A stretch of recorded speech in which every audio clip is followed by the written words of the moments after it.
முதலாவதாக திரு ஷாம், கூட்டணி கட்சிகள் தொடர்ச்சியாக பேசுவதை நம்ம பார்க்கிறோம். கடந்த தேர்தலில் பார்த்தோம்னா திமுக 173 தொகுதிகளில் நேரடியாக போட்டியிட்டு இருந்தது.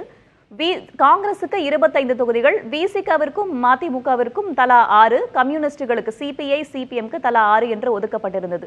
இந்த தேர்தலில் சூழல் எவ்வாறாக மாறுவதற்கான வாய்ப்பு இருக்கு? குறிப்பாக இப்ப நான் குறிப்பிட்ட கட்சிகள்ல எந்த கட்சி வளர்ந்திருக்கிறது அப்படின்றது உங்களுடைய பார்வை? கூட்டணி கட்சிகள் அதிக இடங்கள் கேட்பது, தங்களது வளர்ச்சி அதிகம் என்று சொல்லிக் கொள்வது, இது எல்லாமே ஒரு ஸ்மோக் ஸ்கிரீன் தான். பொலிட்டிக்கல் ஸ்மோக் ஸ்கிரீன், புகைத்திரைன்னு அதை நீங்க எடுத்துக்கொள்ளலாம். பொதுவாக எல்லா கட்சிகளுக்கும் கேட்பாளர்கள் அதிகம். அவர்களை திருப்திப்படுத்த வேண்டிய கட்டாயத்தில் கட்சிகள் இருக்கின்றன. உண்மையிலேயே அதிக இடங்கள் கிடைக்கின்றனவா இல்லையா என்றில்லை. நாங்கள் அதிக இடங்கள் கேட்டு போராடினோம், ஆனால் இன்றுள்ள சூழ்நிலையில் இதுதான் சாத்தியம் என்று தங்கள் கட்சியிலே இருக்கிற கேட்பாளர்களை திருப்திப்படுத்த வேண்டிய ஒரு கட்டாயத்தில் எல்லா கட்சிகளும் இருக்கின்றன. 2 மேஜர் பார்ட்டியை தவிர, ஒன்று திமுக, இன்னொன்று அதிமுக. கூட்டணிங்கிற அந்த வரலாறு எனது பள்ளி பருவ காலத்தில் தொடங்கின வரலாறுல 1962, அதான் திமுகங்கிற அந்த ஒன்றுபட்ட திராவிட கட்சி குறைந்த இடம் 142 இடம் தான். அதற்கு அடுத்தாற்போல 67 167 இடத்துக்கு போயிட்டாங்க. 167 இடத்துல அவங்க போட்டி போட்டாங்க. 7 கட்சி கூட்டணி. சுதந்திரா கட்சி அதற்கு முந்தைய தேர்தலில் 92 சீட்டு, வெறும் 27 சீட்டுக்கு தான் சுதந்திரா கட்சி 67 ஒத்துக்கிட்டது. அப்ப அண்ணாவே முதலமைச்சர் கேண்டிடேட் கிடையாது. திமுக 50 இடங்கள் தான் வெற்றி பெற்றிருந்தது. அது ஆளுங்கட்சியாகவும் இல்லை. காங்கிரஸ் கட்சி தான் ஆளுங்கட்சியாக இருந்தது, பலத்த போட்டியும் தந்தது. முதலமைச்சர் காங்கிரஸ் முதலமைச்சர் பக்தவச்சலம். இப்படியான சூழ்நிலையில் கூட திமுக கிட்டத்தட்ட 170 இடங்கள்ல போட்டி போடுது. திமுக அதிமுக பிரிந்த பிறகு இந்த நிலை தான் தொடர்ந்தது. 1980 தவிர அதுல மட்டும்தான் திமுக குறைந்த இடம் 117 இடம். அதுக்கு பிறகு ஒரு முறை 140 145 அந்த மாதிரியான இடங்கள். இப்போது இருக்கிற சூழ்நிலையில் திமுகவும் சரி அதிமுகவும் சரி 160 170 இடங்கள் கண்டிப்பாக போட்டியிட்டே தீர வேண்டும். அப்படி என்றால் இந்த கூடுதல் இடங்களை கேட்கிற கட்சிகள் அவர்கள் என்னென்ன வாதங்களை அந்த தொகுதி பங்கீடு அல்லது தொகுதி எத்தனை தொகுதிகள் என்று முடிவாகிற அந்த கூட்டணி கட்சிகளின் ஒப்பந்த பேச்சுவார்த்தையின் போது வைப்பார்கள் என்றால் நீங்கள் கூறியதுதான், நாங்கள் அதிகமான இடங்களில் வளர்ந்திருக்கிறோம். இப்ப விசிகாவே சொல்லுது, நாங்க இவ்வளவு இடம் தான் ஜெயிச்சிருக்கிறோம், ஆனா எங்களுக்கு அதிக தொகுதி கொடுத்திருந்தா இதை விட அதிகமான ஓட்டு சதவீதம் வாங்கியிருப்போம். எங்களை 4% 5% சுருக்குனது எங்கள் இடங்கள் தான். இந்த வாதம் வைக்கப்பட்டாலும் யாருக்குமே தனியாக போட்டி போடக்கூடிய ஒரு துணிச்சல் கிடையாது. சில முயற்சிகள் செய்தார்கள், அது பெரிய அளவுக்கு கையை சுட்டது. நமக்கு தெரிந்த மக்கள் நல கூட்டணி மாதிரியான முயற்சிகள். எனவே திமுக கூட்டணியில் அதிக இடம் கேட்டு போராடுவார்கள், குறைந்த இடங்கள் கொடுத்தாலும் ஒத்துக்கொள்வார்கள் என்பதுதான் எனது கருத்து. இல்ல, இப்போது இருக்கக்கூடிய சூழலையும் அதுதானா? ஏன்னா இப்ப அதிமுகவாகட்டும் தாவேகா உள்ள நுழைஞ்சிருக்காங்க.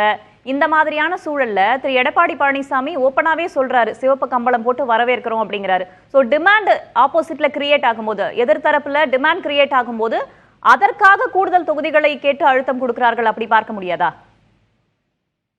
எதிர்த்தரப்பு என்று நீங்கள் சொல்வது சரிதான். அதாவது அதிமுக உண்மையிலேயே ஒரு நிஜமான எதிர்த்தரப்பு தான். திமுக கூட்டணியில போதுமான இடங்கள் இல்லை என்றாலோ இல்ல தொகுதி பங்கீட்டில் அதிருப்தி ஏற்பட்டாலோ அதிமுக கூட்டணிக்கு போக முடியும். ஆனால் இன்றைய சூழ்நிலையில் அங்கு பாரதிய ஜனதா இருப்பதால் இந்த கட்சிகளுக்கு அதுல ஒரு மனத்தடை இருக்கிறது. அதுல அவங்களுக்கு பாரதிய ஜனதா அரசியலோடு போக முடியாது. அப்ப அதிமுக பாரதிய ஜனதா கூட்டணியை விட்டு வெளியே வர வேண்டும். விஜய் மாதிரியானவர்களோடு சேர்ந்து ஒரு புதிய கூட்டணி அமைக்க வேண்டும்.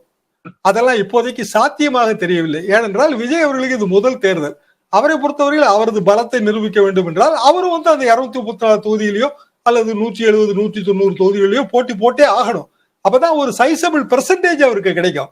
அப்படி இல்ல ஒரு 40 தொகுதி தான் 35 தொகுதி தான் அதிமுக கொடுக்குற தொகுதியை வாங்கிக்கிட்டு விஜய் போட்டி போடுறதுன்னா அவரோட முதல் தேர்தலே அவருக்கு பெரிய சர்க்கிளா இருக்கும். இன்னும் சொல்ல போனால் அவருக்கு அங்கீகாரம் கிடைக்கக்கூடிய அளவுக்கு கூட ஓட்டு சதவீதம் வராமல் போய்விடுகிற ஆபத்து இருக்கிறது. எனவே அந்த முயற்சிக்கு விஜய் ஒத்து வருவார்னு எனக்கு தோணல. பாரதிய ஜனதா கூட்டணியை விட்டு அதிமுக பாரதிய ஜனதாவிடமிருந்து விலகி நின்றால் கூட விஜய் வரமாட்டார் என்பதுதான் என் கருத்து. எனவே மற்றவர்களுக்கு ஆப்ஷன் இல்லை. ஆப்ஷன் இருக்கிற மாதிரி தோணுதே தவிர அந்த ஆப்ஷன் உண்மையிலேயே களத்தில் இல்லை. அப்படியானால் இது தேர்தல் நேரத்துல எனக்கு கூடுதல் தொகுதிகள் வேணும் அப்படின்ற மாதிரியான அழுத்தம், அதன் அடிப்படையில தான் புரிஞ்சுக்கணுமா? எதிர்த்தரப்புல வரக்கூடிய வரவேற்பு அப்படின்னு புரிஞ்சுக்க வேண்டாமா? எதிர்த்தரப்புல வரவேற்பு இருக்குங்க, அதை நம்ம இல்லைன்னா மறுக்க முடியாது. இப்போ எடப்பாடி பழனிசாமி அவர்கள் ரத்தன கம்பளம் விரிக்க தயாராக இருக்கிறார்கள் அவர் சொல்றாரு. பிஜேபி வச்சுட்டு ரத்தன கம்பளம் விரிச்சு பிரயோஜனம் இல்லை, அவங்க யாரும் போக மாட்டார்கள். விஜயோட போகலாம், அது ஒரு ஆப்ஷன் தான், அதை யாருமே இல்லைன்னு மறுக்க முடியாது. ஆனால் அவர் வந்து இதுவரைக்கும் அவரோட ஓட்டு சதவீதத்தை ப்ரூவ் பண்ண முடியாது இல்லையா, ஏன்னா முதல் தேர்தல். அப்போ ப்ரூவ் பண்ண பிறகு இப்ப விஜயகாந்தோட சேர்ந்து மக்கள் நல கூட்டணி அமைந்ததுன்னா முந்தைய தேர்தலில் விஜயகாந்த் நிரூபித்திருந்தார். அப்ப விஜயகாந்தை முதலமைச்சர் வேட்பாளர் சொல்றதுல சீனியர் தலைவரான வைகோவுக்கு கூட மனசங்கடம் அப்போது ஏற்படவில்லை, 2016 ஏற்படவில்லை. எனவே அது சாத்தியப்பட்டது. ஆனாலும் அது 6% ஓட்டு தான் கடைசியில கையில கிடைத்த ரிசல்ட் என்பது அது அவ்வளவுதான். 96 4 முனை போட்டி அது. வைகோ அவர்களும் சுர்ஜித் சிங் வந்து அவரோட கூட்டணி, ஆனாலும் கூட இதே 6% தான் வந்தது. அப்போ களத்துல வந்து இந்த முதல் 2 தான் நிக்குது. திமுக நேரடியா போட்டிட்டாரு. அப்ப தமாகங்கிற ஒரு புது ஆப்ஷன் வரும்போது புது ஆப்ஷனை கலைஞர் பயன்படுத்திக்கிட்டார்ல. தமாகா புது ஆப்ஷன் தானே. புது ஆப்ஷனுக்கு எப்படி 40 எம்எல்ஏ சீட்டும் 20 எம்பி சீட்டும் ஒரு மேஜர் பார்ட்னர் விட்டு கொடுப்பாரு? அது வாய்ப்பு இல்லை. ஆனா அதுல ரஜினி வாய்ஸ், தமாகா ஓட்டுங்கிறது கிட்டத்தட்ட காங்கிரஸ் ஓட்டு தான் என்கிற ஒரு நிலை. இதெல்லாம் வரும்போது கலைஞர் ஏற்கனவே அவர்களோடு இருந்த பல கூட்டணி கட்சிகள் வேண்டாம் என்று முடிவெடுத்து தமாகவோடு உடன்பாடு கண்டார். இப்படி களத்துல ஒரு பெரிய மாறுதல் ஏற்படணும். அப்படி மாறுதல் ஏற்பட்டால் நீங்கள் சொல்லுகிற சில சாத்தியங்கள் வசப்படலாம்.